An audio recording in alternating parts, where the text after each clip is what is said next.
Yo soy Ronnie Velázquez, profesor de la Universidad Central de Venezuela, de la Escuela de Artes, de la Facultad de Humanidades y Educación. Soy antropólogo de profesión originaria, digamos, después estudié Historia y luego soy doctor en Ciencias Sociales. Mi dedicación ha sido siempre el estudio de los pueblos indígenas, sobre todo un aspecto de los pueblos indígenas que es la cultura de los pueblos indígenas en base a su literatura, a su chamanismo y a sus religiones originarias, es decir, el estudio de la cultura, de lo menos tangible de esa cultura. Esa es mi dedicación. También estudio la parte musical a través de los cantos chamánicos, porque yo he trabajado desde hace muchos años atrás el chamanismo de los pueblos indígenas, no solamente de los 40 pueblos indígenas de Venezuela, o no de todos, porque realmente no podemos ser especialistas de todos, pero de algunos pueblos indígenas de Venezuela, de los que tenemos, que son 40, y luego de algunas culturas indígenas de este continente llamado Abya Yala. Por ejemplo, el caso de los Kunas de Panamá, los Miskitos de Honduras, los Shuar del Ecuador, los Mapuches de Chile, que los he trabajado también de forma muy persistente desde el punto de vista de querer aprender a profundidad algunas de las cosas de sus propias culturas.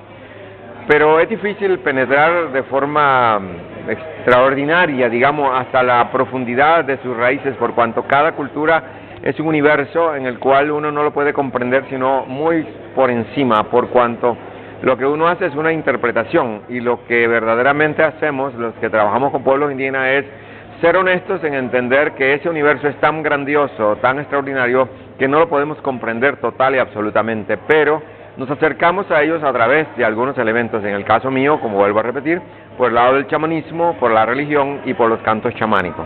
Ahora, me contenta que me hayan invitado a este lugar, aquí al Museo del Teclado el día de hoy, para los efectos de participar con un grupo muy especial de seres humanos que son los que pertenecen a la Gran Fraternidad Universal. La Gran Fraternidad Universal es una institución a nivel mundial que ha tenido mucha valoración y mucho respeto por los pueblos del mundo, por las culturas del mundo, por los diversos pueblos del mundo. Y yo cuando fui estudiante muy joven, en la década del 70, 71, 72, participé de los encuentros de la Gran Fraternidad Universal. Lamentablemente, por razones de dedicación al estudio y a los viajes constantes que he tenido, me separé bastante de la Gran Fraternidad, pero de una u otra manera hemos estado siempre pendientes del trabajo que realiza la Gran Fraternidad Universal, porque verdaderamente se encargan no solamente de una gran fraternidad, como el nombre lo indica, sino también de los derechos de los pueblos indígenas, de los derechos de los pueblos humanos, de la armonía y de la paz del mundo y del cuidado de este planeta en el cual nosotros vivimos y de lo cual hemos hablado en este momento cuando hablamos aquí esta tarde de prácticamente los pueblos indígenas, pero en relación al arte, a la ecología y a la armonía de los pueblos indígenas en su naturaleza. Desde este punto de vista me siento muy honrado de haber participado con ustedes hoy, esta tarde, para hablar de algunos pueblos indígenas de Venezuela y de algunos otros pueblos indígenas del continente llamado Abya Yala. Y es el canto que seguiría. Yo no lo quería poner, pero si ustedes tienen ganas, antes de darle la palabra a Marisa, vamos a ver el canto muy gala. Muy gala, voy a ponerlo de una vez. Ese es un canto psicoprofiláctico. No lo tengo acá, lamentablemente. Bueno, solamente lo vamos a escuchar. Lo tengo en otro archivo. Muy gala, sí. Muy gala.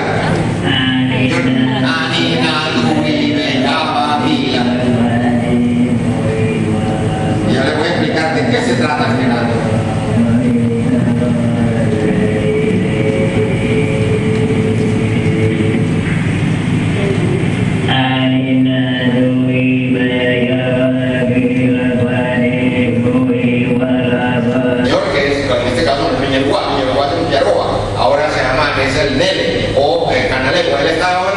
Y está quemando el cacao, la semilla de cacao en un cianala, que es el incensario de cacao, y el olor del cacao, la choza se llena de olor maravilloso de cacao quemado porque sale de la brasa, y ese olor, esa atmósfera va a embuir a la joven que está en la hamaca, más la familia que está allí comiéndose a las uñas esperando que la niña dé a luz, y al final entonces ella, la diosa de la creación que vive internamente, le dice, bueno, llévate tu flor.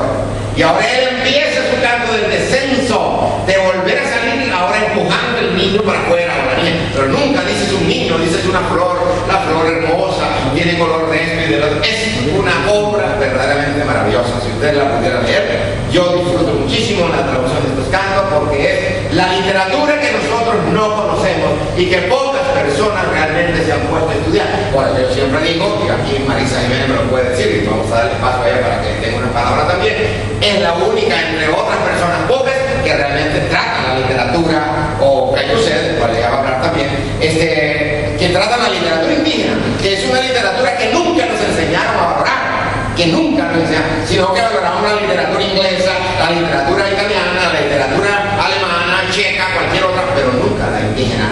Entonces ahora estamos creando conciencia en las universidades para hablar de la literatura indígena. Sí, por supuesto. Nosotros hemos logrado que este pensamiento en defensa de los pueblos indígenas y en la revalorización de los pueblos indígenas lo podamos sostener desde el punto de vista epistemológico en cátedras que desarrollamos en las universidades.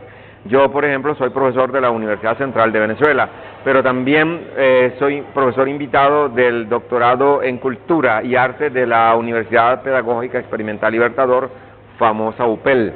También he dado clases sobre estas temáticas en la Universidad Simón Rodríguez y también doy clases en la actualidad sobre el arte de los pueblos indígenas en la Universidad Metropolitana, en la maestría en culturas indígenas de América Latina y en culturas indígenas de Venezuela. Por lo tanto, yo creo que ese es el espacio en donde el debate se está produciendo y se produce en razón de que hay un nuevo acercamiento a lo que es esa cultura que normalmente la dominación trató de poner en el exilio, trató de olvidar, de colocarla en un estrado en el cual no era posible tocarla. Hoy día hay grandes valoraciones y hay dedicación con respecto a, por ejemplo, nosotros en la Constitución de la República Bolivariana de Venezuela tenemos todo un capítulo completo, que es el capítulo 8, en donde se dedica a los pueblos indígenas, a los derechos y de los pueblos indígenas, en donde se respeta la lengua, se respetan sus espacios geográficos, su cultura, sus idiomas, y los idiomas oficiales, los idiomas indígenas hoy son oficiales, como lo es el castellano, como lo es cualquier otro idioma universal. En este sentido, el debate puede estar en todos los espacios públicos y privados, ya que es parte de la Constitución y es también considerado en los programas de estudio de muchas universidades del mundo en la actualidad. Así que el espacio está abierto y además del espacio está la conciencia de los jóvenes de hoy que quieren saber y conocer ese nivel de nuestras raíces y de nuestros espacios geográficos del cual provenimos, porque en realidad no podemos vivir de espaldas a una irrealidad. Tenemos que vivir en relación con un espacio que debemos conocer y con una cultura que debemos conocer, porque si no la conocemos, nunca la vamos a defender. Ahora, conociéndola, la defenderemos porque sabemos que es nuestra y es la única manera de ser diferentes, porque nosotros ya no podemos seguir imitando lo que no fuimos. Ya no podemos seguir imitando a Europa, ni imitando a los Estados Unidos. Nosotros tenemos espacios y raíces maravillosas para poder ser realmente nosotros distintos en esta vida. Bueno, en realidad nosotros más bien los hemos transculturado a ellos, porque los hemos transculturado a través de nuestro idioma. Nosotros imponemos a los pueblos indígenas la lengua castellana, que es la lengua que nosotros aprendimos hace 500 años. Pero los pueblos indígenas tienen muchísimos más años hablando sus lenguas originarias. Los Yanomami, como dije en mi conferencia, tienen 30.000 años. Los Cunas de Panamá por lo menos tienen 2.500 años en el área. Los Guarao, 3.000 años. Entonces, evidentemente, cada pueblo indígena de este continente tiene muchos más años. Es decir, en líneas generales, los pueblos originarios de este continente llamado Abya Yala, que es de la lengua caribe cuna, que quiere decir continente en expansión, tienen por lo menos 70.000 años de existencia. Por lo tanto, la cultura que llegó de afuera tiene apenas 500 años. Entonces no podemos comparar 70.000 años contra 500 años. Es decir, ahora es que estamos dándole un vuelco a esa valoración. Ahora nos estamos convirtiendo en valoradores de esas culturas. Por lo tanto, esa transculturación yo no le temo, porque ustedes que me han invitado a hablar hoy de esta temática, yo considero que ustedes tienen conciencia y tienen una ética para poder entender que hay una ética del pensamiento venezolano desde el punto de vista de lo aborigen, de lo étnico, de lo que pertenece a los pueblos indígenas. Y en este sentido, la transculturación es asumirla con crítica y decir que nos hemos transculturado con una cultura que no nos corresponde, pero tampoco la podemos obviar. Ya ahora hablamos castellano, ahora nos vestimos al estilo occidental, ahora usamos máquinas, computadoras, tecnología de todo tipo, pero no quiere decir que con esto nos vamos a volver realmente, vamos a volver al pasado, no. Es decir, mientras respetemos el pensamiento de los pueblos aborígenes y las lenguas indígenas y la cultura y los mitos y los relatos y todo ese pasado, y además respetemos la territorialidad de los pueblos indígenas, en ese sentido estaremos realmente haciendo una labor verdaderamente importante.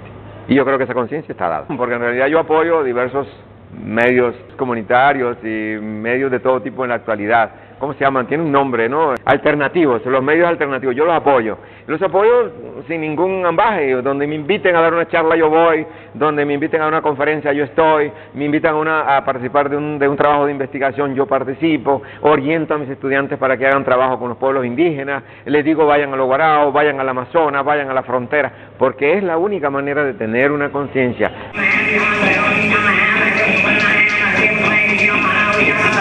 cho kênh Ghiền Mì